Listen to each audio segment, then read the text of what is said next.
Hello दोस्त, नमस्ते, प्रणाम। मैं हूं वंदना दुबे और स्वागत करती हूं अपने यूट्यूब चैनल पर आप सभी का। आज हम दोनों लोग मिलके एक प्यारा सा सोहर पार का उठान गीत सुनाने जा रहे हैं। कैसे लगेगा कमेंट में बताना। ननदी हमार हो हमारी नाना दिया के, हमारी नाना दिया के भाई नंदलाल हो से जरिए पे पानी मांगई। ननदी हमार हो से जरिए पे पानी मांगई। ननदी हमार हो से जरिए पे पानी मांगई। हमारी नाना दिया के, हमारी नाना दिया के भाई नंदलाल हो से जरिए पे पानी मांगई। ननदी हमार हो से जरिए पे पानी मांगई। ननदी हमार हो से जरिए पे पानी मांगई। सासू जो आई उनकर देवता मनाई, सासू जो आई उनकर देवता मनाई। सासू के दिल में उनके, सासू के दिल में उनके बड़ा अरमान हो से जरिए पे पानी मांगई।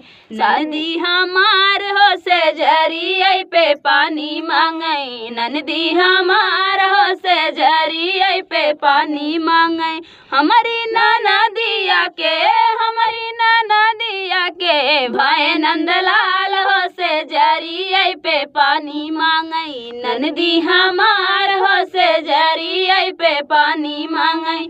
जेठनी जो आई उनकर पीपली पिसाई, जेठनी जो आई उनकर पीपली पिसाई। उनके जेठानिया के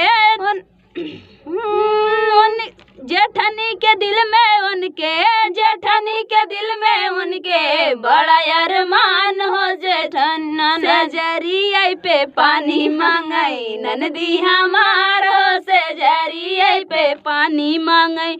ननदी हमार हो से जरिए पे पानी मांगई। ननदी जो आई उनकर कजला रचन को, ननदी जो आई उनकर कजला रचन को। ननदी के दिल में उनके, ननदी के दिल में उनके बड़ा अरमान हो से जरिए पे पानी मांगई। ननदी हमार हो से जरिए पे पानी मांगई। ननदी हमार हो से जरिए पे पानी मांगई।